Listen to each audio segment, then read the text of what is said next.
I think, everything is pretty much on a spectrum. This is what I believe, and I think Mm. that in terms of creativity and the reception of art, it's also on the scale of a spectrum of how much. Imagine if you had to judge what is good art. It means that you had to have enough information regarding people's tastes and the general sort of emotional response to a certain Yeah, and maybe it also that involves i- who even is the audience though, because that's right, the which is thing.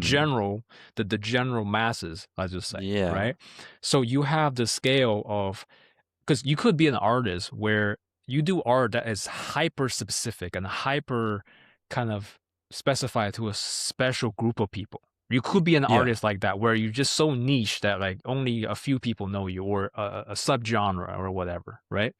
So like the example of noise metal, for example, only a selective people who love that kind of Yeah, art. who have So some kind of something in common enough to band and have a community, right, or like there could be programmer humor where only the programmers can get it because the right, references would be yeah. incomprehensible to So everybody else. so you have this kind of scale of how esoteric do you want your art to be, right? Just because there's so many different responses as to what people agree on what art is. You're gonna have these commercialized, generalized art, right? So if you watch, But that's kind of determined by what you're into, what you've learned, what experiences you had.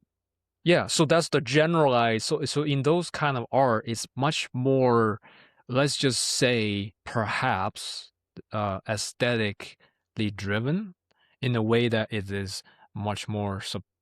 I don't know. Like I'm just thinking that it's much more mass appeal, right? By mass appeal, meaning that it can't really be something so specific or esoteric, meaning that everybody can look at a certain piece of art or experience that said art and would be able to have a,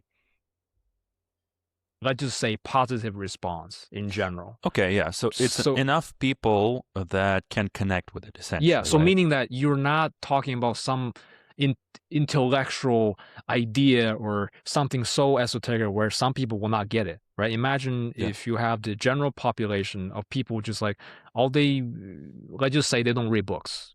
They just kind of watch movies. So that's the pop culture is all they know. So if you're creating art for that general mass appeal, you're gonna have to appeal to that sort of like, oh, everybody gonna get this. Everybody gonna enjoy this thing for um But that's not how that's part.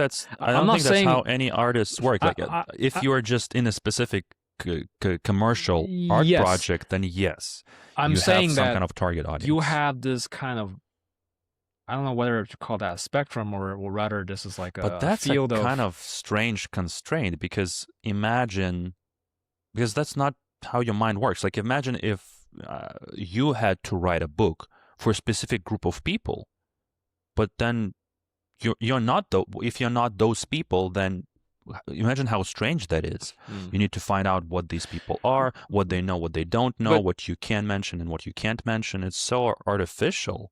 yeah, but see, this is where different artists fall on this different. It's like you can draw a graph, right? Basically you have a baseline and then you have on different side of the graph on the x and y where you fall, meaning maybe okay in the, if you fall more in the middle, that means you're kind of more catered to the general like pop art or mass appeal kind of art. For example, in the field of Yeah. music, you can think of this as these really famous musicians and they just sing pop songs, right? To some critics, they like, that's too, like it's too general. It's too like, oh, Mm. you're singing about some, it's not deep enough for some, people who enjoy music. It's like, no, well, I don't listen to that because it's just too. To them, it's like it's stupid, quote unquote stupid, because it's talking about this, Well, a lot of it it's in art will be connected to originality, right? Because if you're just doing that, something that been done before, generally people find it, oh, it's an unoriginal. You're just copying someone else, and therefore it's not right. interesting. But the thing you see, it's this is where the artist have to make that decision for him or herself, because see, there are famous musicians out there, and they're making lots of money, but what Mm. they but their work is like, for example, they're singing about, oh, singing about feeling sad because you got separated from your boyfriend or girlfriend or whatever, right? Yeah, Those and how type of many things, right? songs have been written about Have that, been right? written about that, and then you get famous, and you got lots of people go fill stadiums because you sing these kind of Well, that's things that cater because to your you emotion. did it in a way where it was, unique enough, and because there are other aspects in performance specifically, it's how well you sing, how much emotion you can bring into it, Right. how animated Yeah. you are, etc. So there's a multidimensional aspect to it. So the form of the song itself may not even be most important. You can Yeah. perform a song in a way which is amazing, and that's not replicable.